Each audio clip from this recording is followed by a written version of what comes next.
Subscribe now. Oke, teman-teman, tanpa berlama-lama kita akan menyaksikan penampilan dari teman kita, Aprilia Keriwawa. Tepuk tangan. Hai. Halo. Bulan yang terang menyinari malamku. Halo semua, saya Aprilia Keriwawa. Saya siswa SMP Negeri 26. Saya kelas 9 loh.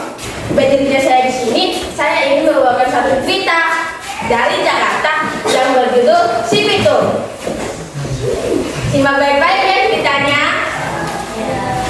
Pada masa penjajahan Belanda di daerah Lawang-Belong, Kecamatan Kayu Berlama, hiduplah sebuah keluarga sederhana yang terdiri dari piun, istrinya, dan anak laki-laki mereka yang bernama Si Pitung. Ayah Pitung bekerja sebagai seorang petani dan peternak kambing. Pitung sudah dikenal sebagai anak yang suka membantu orang lain, terutama mereka yang membutuhkan. Sifat dermawannya membuatnya disukai banyak orang. Dia juga sering berlatih silat dan tak pernah melupakan kewajibannya dalam beribadah. Pada suatu ketika, ayah Pitung jatuh sakit dan meminta Pitung untuk pergi ke pasar Tanah Abang menjualkan kedua kambingnya.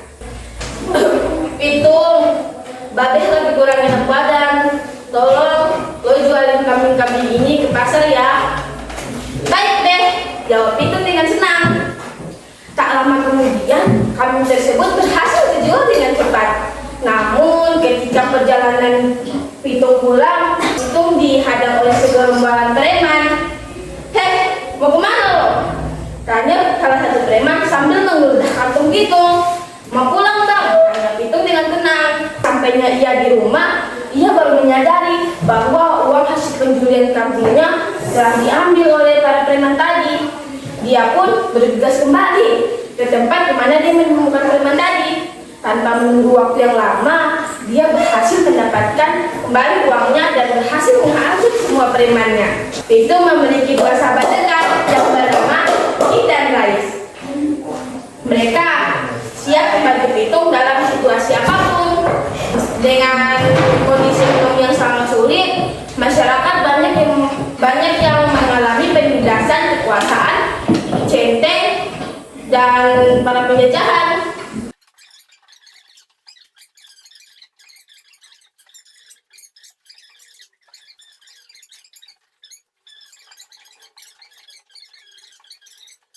Halo teman-teman, apa kabar hari ini? Perkenalkan, nama saya Natkandani. Saya dari kelas 7B dan hari ini saya akan menceritakan cerita seru yang berasal dari Jakarta. Ceritanya berjudul Si Pitung. Pada masa penjajahan Belanda di daerah Lawang-Belong, Kecamatan Banyuwangi, Jakarta Selatan, hiduplah sebuah keluarga sederhana yang terdiri dari piun, istrinya, dan anak laki-laki mereka yang bernama Pitung. Ayah Pitung bekerja sebagai petani dan juga peternak kambing. Sejak kecil, Pitung juga dikenal sebagai anak yang suka menolong orang lain, terutama mereka yang kesusahan. Ia juga rajin berlatih silat dan tak pernah melupakan kewajibannya dalam beribadah. Sifat dermawannya itulah yang membuatnya banyak disukai oleh orang-orang di sana. Pitung menjadi murid dari Haji Nakin, seorang tokoh dari Lawang-Belong yang mengajarkan ilmu agama dan bela diri. Pitung menjadi murid yang paling cerdas dalam dua bidang tersebut. Suatu hari, ayah Pitung merasa kurang enak badan dan meminta Pitung untuk menjualkan kedua kambingnya ke pasar Tanah Abang. Nah,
Mereka lah yang bersedia membantu Vito dalam kondisi apapun.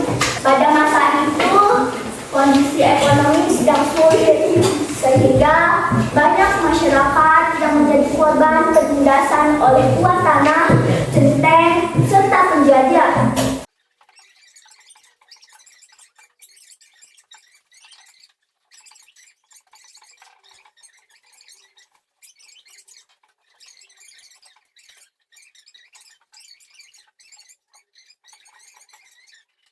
Moral dari cerita ini adalah kita harus berpikir sebelum bertindak. Terima kasih. Tadi ada ini tapi ini ya masih ada kurang jadi kurang.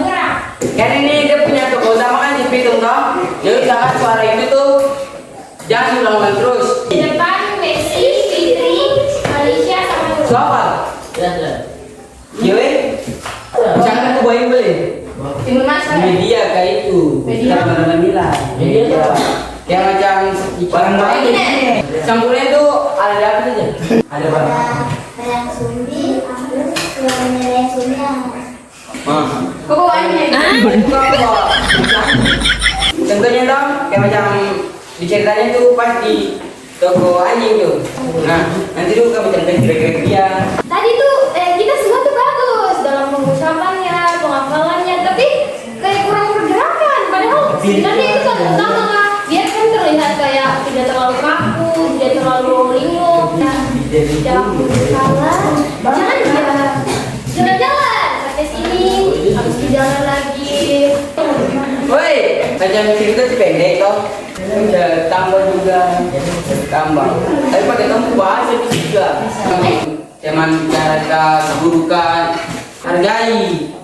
Karena sakit. Yuk tuh, kamu udah bicara nih, capek, baru terlalu didengar. Kalau guru tuh lebih hargai. Tuh. Kamu lihat contoh yang bagus begitu apa? Ikut aja. Oke, silakan dulu. Berdoa toh. Doa kita. Amin.